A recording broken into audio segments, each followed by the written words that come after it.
അവിടെ വീട്ടിൽ നിന്നുള്ള പ്രതികരണങ്ങൾ കൂടി ലഭിച്ചിരുന്നു. അതുമായി ബന്ധപ്പെട്ട വിശദാംശങ്ങളിലേക്ക് കൂടെ പോകേണ്ടതുണ്ട്. ടി നന്ദഗോപാൽ വിവരങ്ങൾ നൽകാനായി ചേരും. നന്ദഗോപാൽ, 20 വർഷം എന്ന് പറയുമ്പോൾ ഒരു മനുഷ്യായുസിലെ നീണ്ട കാത്തിരിപ്പാണ്. ആ ഉമ്മയുടെ മുഖത്ത് ആ സകല ദുഃഖങ്ങളും അവരുടെ വാക്കുകൾ കൂടി നമുക്കറിയാമായിരുന്നു. ആ കാത്തിരിപ്പിനൊടുവിൽ മകനെ കാണുന്നു എന്നുള്ളത് തന്നെ അവരിൽ വലിയൊരു പ്രതീക്ഷ. അതിനപ്പുറത്തേക്ക് 20 വർഷമായി മകനെ കണ്ടിട്ട് സ്വാഭാവികമായിട്ടും അതിൻ്റെ ഒരു ആശങ്കയുണ്ട്. ഇനിയിപ്പോൾ മകനെ കൺമുന്നിൽ കണ്ടാൽ മാത്രമേ തനിക്ക് സമാധാനമാകൂ എന്ന് പറയുന്ന ഒരു ഉമ്മയുടെ മനസ്സ് നമുക്കിവിടെ വായിച്ചെടുക്കാം.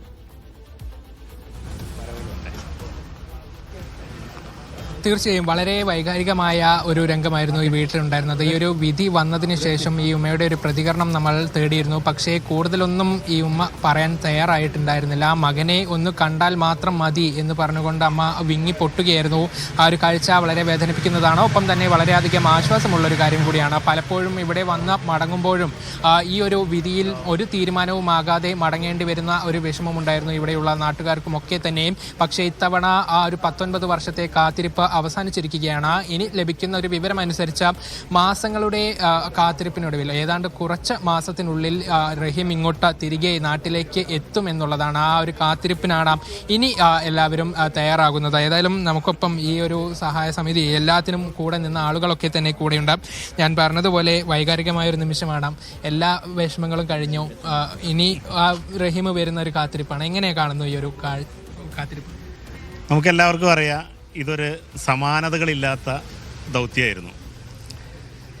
ലോക മലയാളികൾ ഈ രീതിയിൽ ഒരുമിച്ച ഒരു ദൗത്യം, ഒരു ജീവകാരുണ്യ ദൗത്യം നമുക്കാർക്കും പരിചയമില്ല.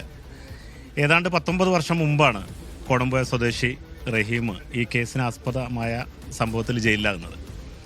ആ സമയം മുതൽ ബഹുമാനായ ഈ 2 കമ്മിറ്റികളുടെയും റിയാദിലും നാട്ടിലുള്ള കമ്മിറ്റികളുടെ രക്ഷാധികാരി ശ്രീ അശോക് വേങ്ങാട്ട് മുൻകൈയെടുത്ത് തുടങ്ങിയ ഒരു ജീവകാരുണ്യ ദൗത്യം ഇന്ന് നമുക്കെല്ലാവർക്കും സന്തോഷകരമായി അതിൻ്റെ ഒരു വിധി വന്നിരിക്കുകയാണ്, ഒരു നിർണായകമായ വിധി.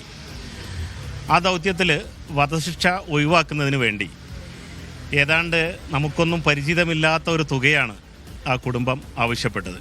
എന്നിരുന്നാലും ഒരു ജീവൻ്റെ വില, ഒരു കാത്തിരിക്കുന്ന ഒരു ഉമ്മക്കുള്ള നമുക്ക് ചെയ്യാൻ പറ്റുന്ന ഒരു ദൗത്യമെന്ന നിലയിൽ നമ്മൾ മലയാളി പൊതുസമൂഹത്തെ നമ്മൾ മനസ്സിൽ കണ്ട് തുടങ്ങിയൊരു ദൗത്യമാണ്.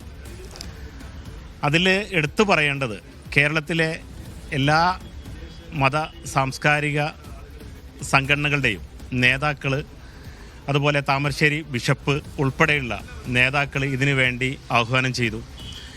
അങ്ങനെ 9.5 ലക്ഷത്തോളം മനുഷ്യർ, അതായത് ചെറിയ കുട്ടികൾ അവർ എന്തായാലും 19 വർഷത്തിന് ശേഷം അബ്ദുൽ റഹീം ജയിൽ മോചിതനാകും. അടുത്ത വർഷത്തോടെ ആ മോചനം ഉണ്ടാകുമെന്നുള്ള വളരെ സന്തോഷകരവും ആശ്വാസകരവുമായ വാർത്തയാണ് ഈ അവസരത്തിൽ പങ്കുവച്ചത്.